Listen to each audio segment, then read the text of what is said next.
Hello everybody, this is Jovino Santos Neto here for PianoGroove, and I'm very excited to be here talking to you today about inner voices. Inner voices, not the ones in your head, which are important too, but the ones you create with your hands.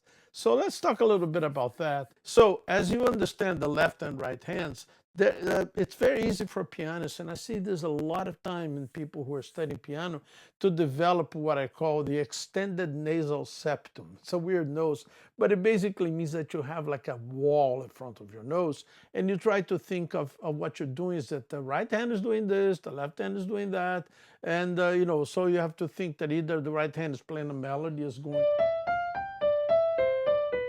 and the left hand is playing some kind of either chords.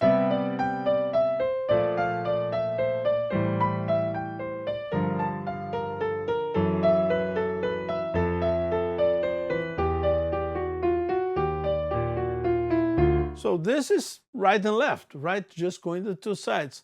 But this is actually creates a very broken kind of playing. The sound becomes broken because you have this left hand playing chords, or sometimes you have something in which you're playing a company and you're playing chords with the right hand, right? Here. Both of those ways of playing, even though they are effective to a certain extent, they all have this wall in the middle. Like your hands are always on the two sides of this wall, whether playing melody and chords, or chords and bass, or sometimes melody and bass. What do you have?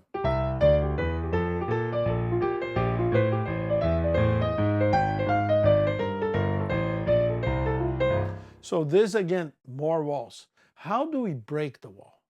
And that is the first step towards developing the inside voices in your playing.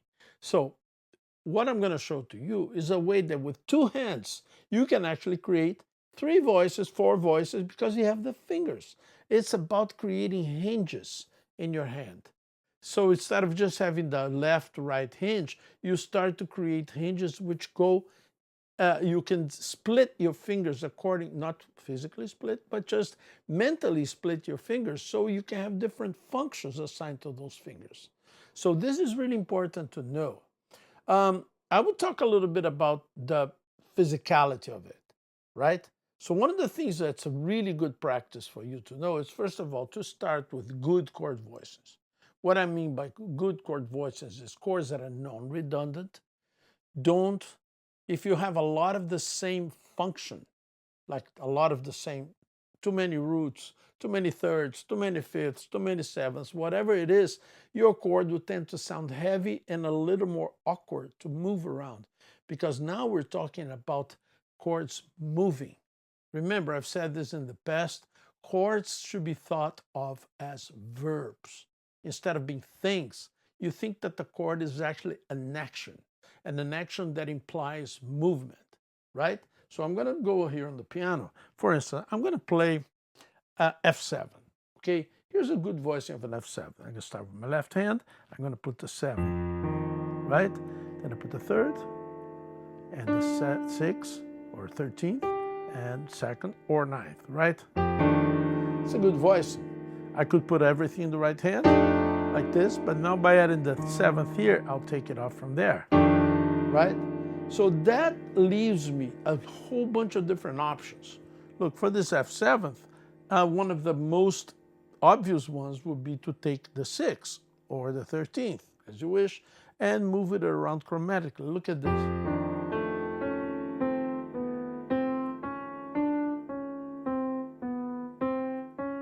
You see? Every time you have a dominant 7th chord, that 6 is possible that you can move it.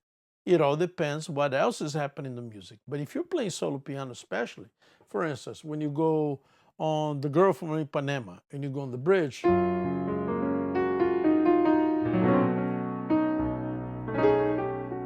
here, B7, and then it goes. If you listen to the original recording where Jobim's playing piano, he does exactly that. His piano playing goes. and then it goes.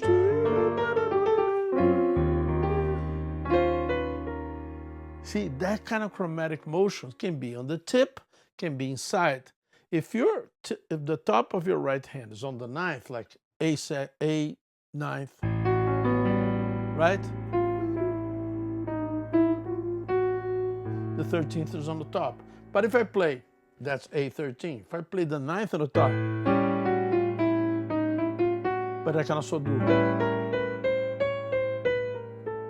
So this motion of voices can be placed inside the chord and on the tip. It can also be placed on the left hand. Look at this. Major chord. C major 7.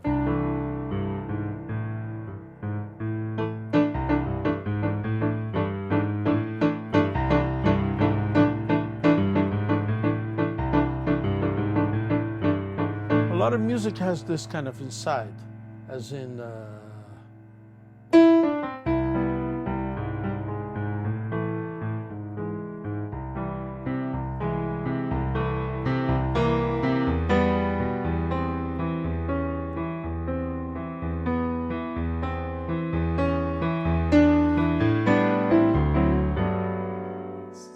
every time. So this is some really good practice to have, is first of all, give up on the idea that chords are these blocks of notes. Chords can be thought of as blocks of notes. When you play them, that's very blocky, very kind of compacted chords like bricks. But remember, because notes have such elasticity, you can open this about and insert your fingers in there and play with them almost as if chords would be what you call puppets. And you put your hands inside of the puppets, so you can make the puppets make all kinds of expressions. So this is the same thing. You put your hands in the chord and you can, for instance, if you are a puppeteer and you're working with a puppet, you know that maybe some of your fingers are going to be the mouth, the other ones are going to could be the eyebrows, or even the whole head could move. The piano has that same thing. You're kind of like a puppeteer of chords, in a way of thinking like this. And that means that your playing will have a lot of stuff like.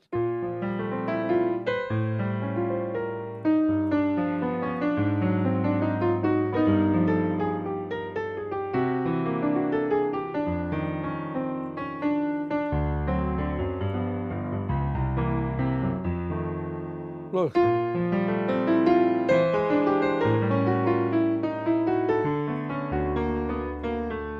I'm kind of abusing. I'm doing a lot of those inside voices. But you can see, I just want to show you the possibilities here. I'll go through these chords again: B flat major 7, A7 altered, which means sharp 9 flat 13, and then A flat 7, and then G7 altered 13, C7, F7, and then goes 3, 6 to 5, 3, 6, 2, 5, back again. So I'm going to stay just on these chords, so you see how much possibility there is.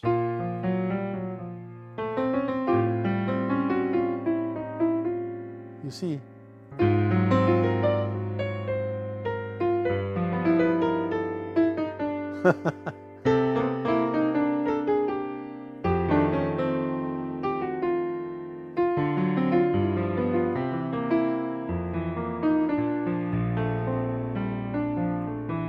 So you see, I'm holding the tips, all this.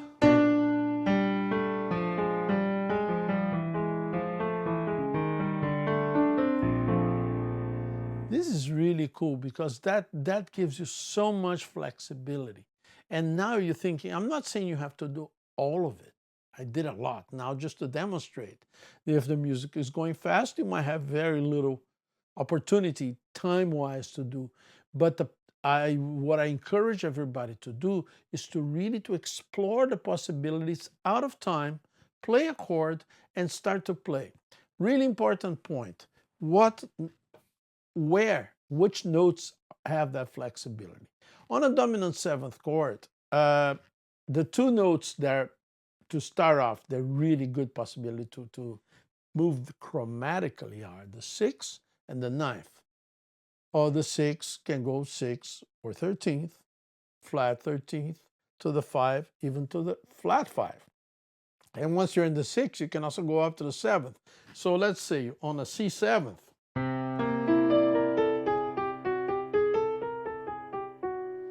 or if you just put the 6 on the top, or if you put the 9th on the top, sorry.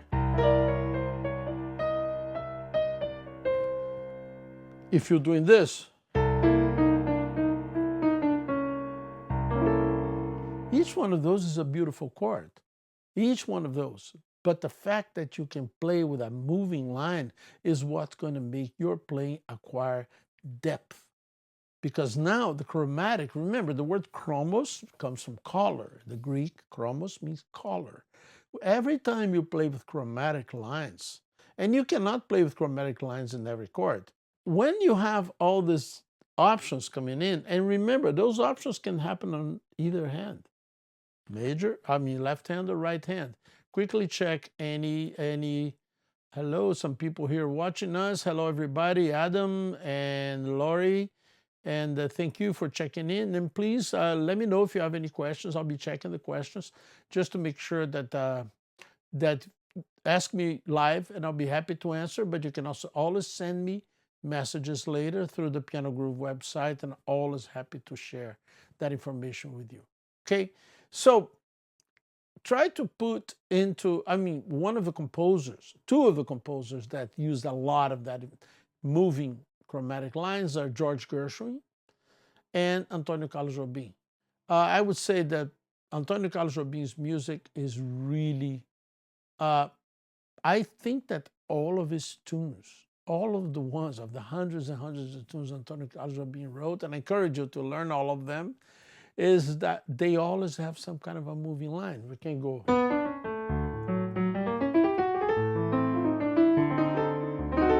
Look. Right.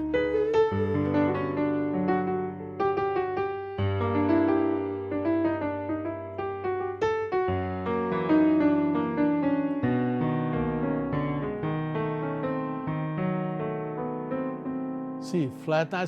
So if you would have to write a chord symbol for each one of those chords, you'd be putting like 7, 13, flat 13, 9, flat 9, sharp 9, which is okay if you want to, sorry, if you want to analyze it from that point of view, you can. But the thing is, the music is moving. And it's pretty much impossible for you to be analyzing everything and giving everything a number or a name. You do that on the dissection of the chord. So you can study the chord analytically, break everything and say, here's the first thing. I'm kind of like telling you things like this about the 13th and the 9th. But ultimately, what's really important for everybody is to develop a tactile, a touch. Your skin, it remembers the gestures you make with your hands are really important. Remember the puppet thing I was talking about. You put your hand inside of a puppet, and the puppet can move. When you are playing chords, that same thing happens. The more flexibility you have. So hopefully this has been, useful. And if you have more questions about that, you're always welcome to reach out to me. And there will be more live seminars coming soon. I'm always excited about doing those for PianoGroove. Jovino Santos Neto right here for PianoGroove, and I hope everybody has a wonderful rest of your day.